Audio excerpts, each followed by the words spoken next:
Welcome back. It was quite a night last night. Fox News projecting Bernie Sanders as the winner of the Nevada caucuses. This is the third win. The Vermont senator doing well in a racially diverse state. Nearly 30% of the population is Hispanic or Latino, and 10% is African American.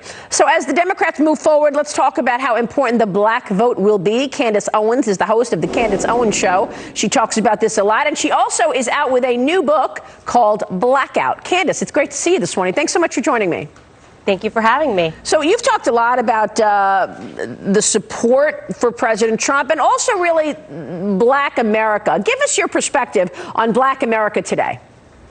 I think it's one of the most interesting components to look at heading into this election is the black vote, primarily because the Democrats rely upon it heavily. They've relied upon the black vote heavily for the last 6 decades, which is why you see them increasing the rhetoric and constantly accusing conservatives of being racist. But why this is interesting is because their accusations are no longer landing in the way that they used to. And what I mean by that is that, in the 2016 election, there was this palpable fear, not just amongst Black Americans, but amongst all Americans on both sides, because they didn't know exactly what to expect from Trump. He wasn't your career-type politician. Heading into this election cycle, people now know we've had him for 4 years. So telling us that we need to be fearful, telling us that if Trump gets into office, he's going to ruin Black America, or we're all going to be black on slave ships, which is quite literally the type of rhetoric they were using in 2016, doesn't land the same. We're looking at the actual results. We're seeing that we've had a Republican conservative president for the last 4 years, and he's been able to accomplish more than a black president did in 8 years. So the stakes are higher, and every poll that you look at shows, I don't care if you're looking at a left-leaning poll or a right-leaning poll, they show that black support for Donald Trump has increased, and that's a detrimental threat to the Democrat Party, who cannot afford to lose even 5 points of the black vote, or else their entire party is finished. Yeah, I mean, we had Senator Tim Scott on the other day, and what he was talking about on this program is about the policies, the fact that unemployment in the black community is at a record low, prison reform. Here's a bit of Tim Scott 2 weeks ago on Sunday Morning Futures. Watch this.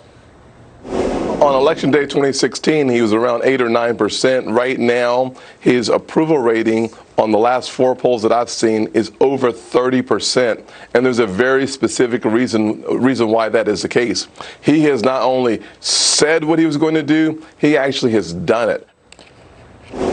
You agree with that, Candace? And what is most important, do you think, to this voting bloc?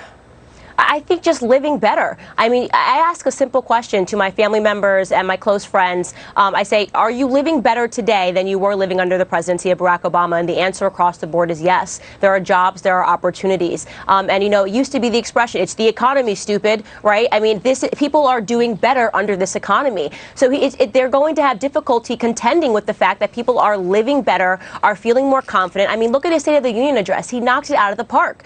He discussed the fact that 7 million people in this country are off of food stamps. 10 million people are off of welfare. And you had Congresswoman Rashida Tlaib say that's when she got up and left because food stamps were being taken away. Does she think that Black Americans and Americans overall are too stupid to understand the importance of coming off of food stamps? Does she not understand that there is pride and no longer longing have to turn to the government for handouts to be able to afford to feed your family? I mean, this is the Democrat argument that we should want to turn to the government for answers. This is the socialist argument, right? That we should be expanding government programs because the government should be replacing the families and strong fathers in the home. And it's wrong.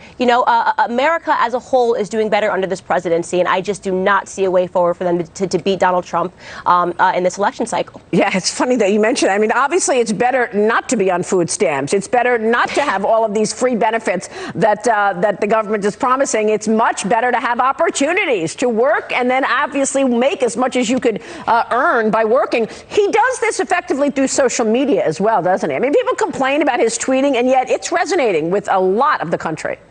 That's the number one thing that I say, especially when I speak and at a lot of GOP dinners across the country, is I say the number one feedback that you'll get from older conservatives especially is I just wish he would stop tweeting. And I cannot make this statement clear enough for America today. Donald Trump should never stop tweeting. It is how Donald Trump won the election in 2016. This is how the president, he's brilliant when it comes to culture. And there are always cultural presidents. Technology changes, every 3 decades. JFK was the TV president because he was so good looking, right? right? FDR was the radio president, being able to speak to America. And Donald Trump understands social media and understands culture. He is a cultural president. And it is why he's been able to bring over people that do not traditionally follow politics, right? People like me. Many black Americans find themselves more invested in culture, right? Donald Trump is cultural. So he's able to sort of play in both spaces of politics and culture and blend them beautifully to communicate the importance of the policies that people are getting delivered into their homes. So I love Donald Trump tweeting. Do I agree with every single thing he tweets? No, but I understand the importance of just the overall method of being able to effectively communicate things to the voters directly. So give me your assessment in terms of black support today for President Trump going into South Carolina, going into the election in 2020, and how would you assess what we're seeing in terms of Bernie Sanders? Bernie Sanders is winning now 3 caucuses. Right, and which is not a surprise. And I say this to go to Bernie Sanders first. I appreciate people like Alexandria Ocasio-Cortez. People can hate her, but thank goodness for her. Right, she is the Jeremy Corbyn of America, somebody who is willing to boldly, outright say what they are after. Right, before I feel like the Democrats and the Socialists were good at hiding what they wanted. Right, we want to steal your money. They were good at hiding that messaging, so they seemed much more normal. But she's so boldly saying that they want these lunatic policies. Bernie Sanders is boldly out in the front saying, here's what we're going to do. You're not going to have your private health care. We're going to socialize health care. It is thanks to that the Democrat Party is now effectively splintered. There's no way forward because the party is splintered. The moderate Democrats are not going to get behind Bernie Sanders. That's common sense. The socialist Democrats are not going to stand behind Mike Bloomberg. That's common sense. You think the socialist Democrats have spent the last 4 years complaining about the fact that Donald Trump is a white billionaire from New York, only to then get behind a white billionaire from New York, Michael Bloomberg? Of course not.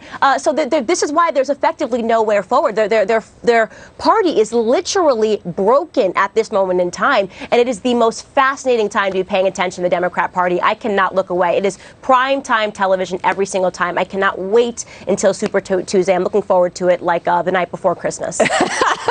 That's funny. Candace, it is so great to have you on the program. You got to come back soon.